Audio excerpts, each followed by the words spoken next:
The Taste of Peppermint and Chocolate by Malevolent Muse.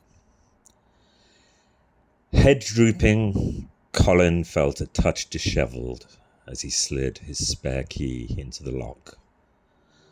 The tumblers fell into place with a click, and turning the doorknob, Colin entered his girlfriend's brownstone home. Tired, he didn't bother calling out a greeting as he slowly strode down the hallway toward the kitchen. His sole intention was to put the kettle on and have a spot of tea.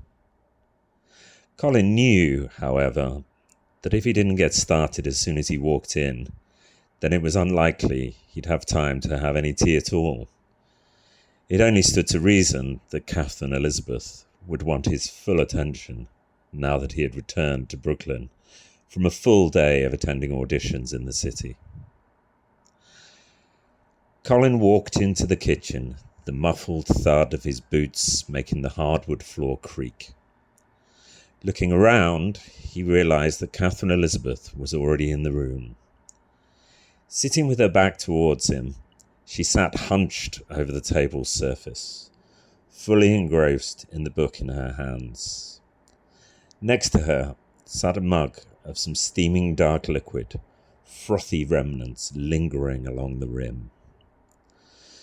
Probably in the middle of a chapter, he mused, noting her lack of greeting at his entrance. The mane of her curled brown hair flowed down her back and across the creamy white of the collared shirt she wore. It was too big for her, and in all likelihood was something she had nicked from his wardrobe. Smiling softly, Colin walked over to the stove and flipped on the burner to start the kettle's water boiling. As the electric element began to heat up, a few specks of grease burned brightly and began to smoke. Wafting the smoke away from his face, he reached up and switched on the overhead vent. Colin paused, looking over at the young woman sitting at the table. She had yet to acknowledge him as she sat there in his white shirt and a silky slip of a dress. Red. The dress was red.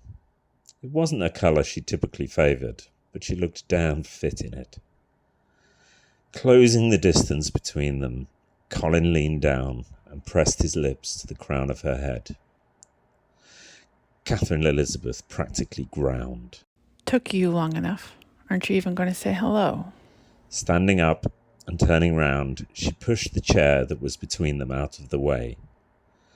The brightness of her blue eyes met the wickedly keen gaze of his green ones. So, what do you think of my outfit? Look, I even painted my nails to match, she said, holding up her hand. Catherine Elizabeth's fingernails weren't the only thing that matched her dress.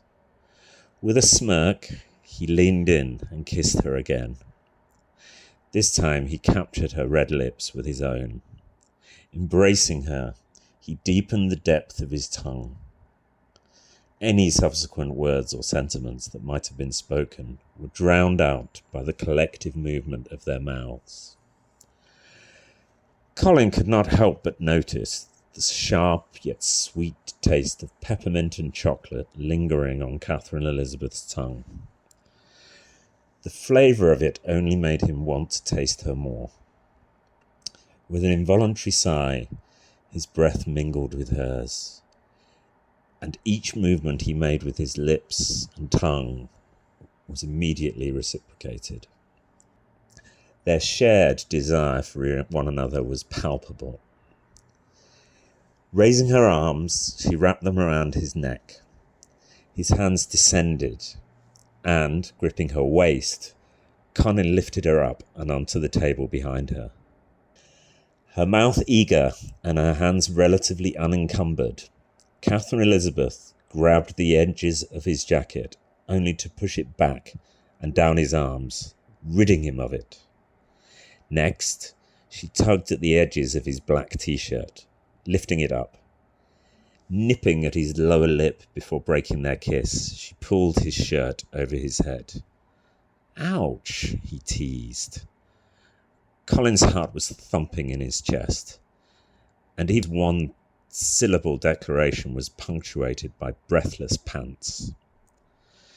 Instead of giving him any verbal response, Catherine Elizabeth grinned like a Cheshire cat. The dimple on her left cheek briefly appeared before she quickly resumed kissing him with a fiery passion. Colin found himself mirroring that passion as he started to unbuckle his belt and undo the fastening of trousers. Moaning, Catherine Elizabeth leaned back, stabilising herself with one hand as the other tangled in her boyfriend's dark, shaggy mane.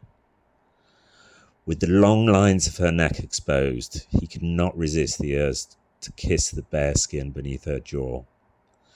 Colin came in even closer, the proximity of his body rocking up the hem of her dress, and it gathered atop the top of her thighs. He could feel the heat of her body through their clothes as she pressed up against him. Suddenly, they were jarred out of their intimate embrace by the abrupt sound of a whistle. "Bloody hell," he grumbled, having completely forgotten about it until that moment. "The kettle!" Reluctantly, he pulled away to take the steaming vessel off the burner. Catherine Elizabeth chuckled softly, the sound of her laughter lower as her voice was tinged with desire. Is this how you're going to greet me now? No hello, just kisses? Grinning, he looked back at her, his green eyes glimmering with mischief.